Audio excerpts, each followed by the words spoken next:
तो वहीं हरियाणा कांग्रेस के कार्यकारी अध्यक्ष सुरेश गुप्ता ने कहा कि बीजेपी झूठ की राजनीति करती है और जांच एजेंसियों का दुरुपयोग करती है। साथ ही उन्होंने ये भी कहा कि कांग्रेस में कोई गुटबाजी नहीं है।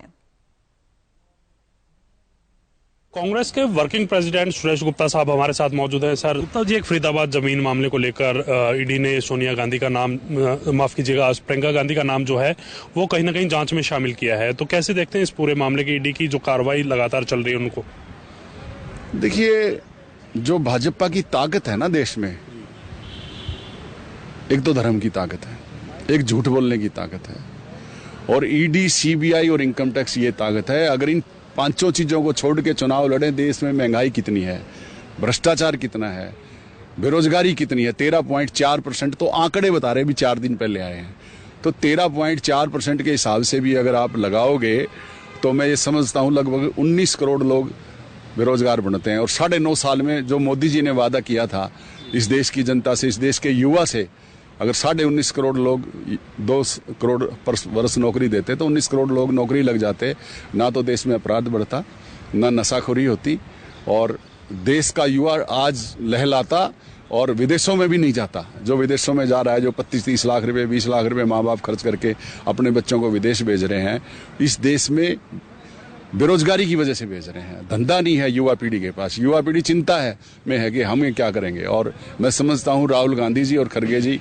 युवा पीढ़ी के लिए नया इंफ्रास्ट्रक्चर लेके आएंगे। 2024 के चुनाव में मैं भारत के युवा से ये प्रार्थना करता हूं कि वो राहुल गांधी जी और खड़गे जी और कांग्रेस पार्टी के साथ खड़े हों। एक राहुल गांधी ने भारत जोड़ो यात्रा शुरू की, अब नए भारत यात्रा जो है वो शुरू कर रहे हैं। दूसरी तरफ हरियाणा के लिहाज से यात्रा शुरू करने जा रहे हैं। सार के ग्रुप जो है एक हरियाणा में यात्रा शुरू करेंगे। क्या कुछ रणनीति रहने वाली है? कितना फायदा इन यात्राओं से आप लोगों को होता है?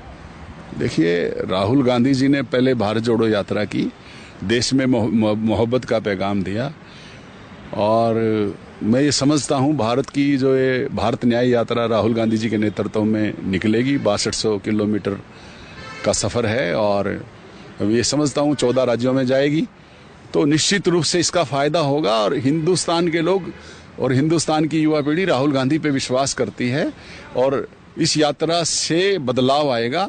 और मैं समझता हूँ जो इंडिया गठबंधन है, कांग्रेस पार्टी है, वो 2024 में सत्ता में आएगी।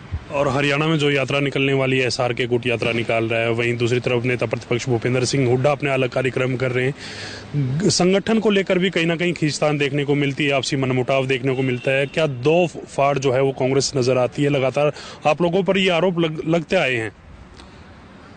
कांग्रेस पार्टी हरियाणा में कोई दो फाड़ नहीं है, सब नेता अपने अपने ढंग से काम करते हैं। बातचीत करने के लिए ये थे सुरेश गुप्ता साहब, वर्किंग प्रेसिडेंट हैं हरियाणा कांग्रेस के, और उनकी तरफ से तमाम बातों पर जो है अपनी राय रखी गई, किस प्रकार से हरियाणा में यात्रा निकाली जाए। कैमरामैन दिनेश के साथ मैं रवि कालीरमन।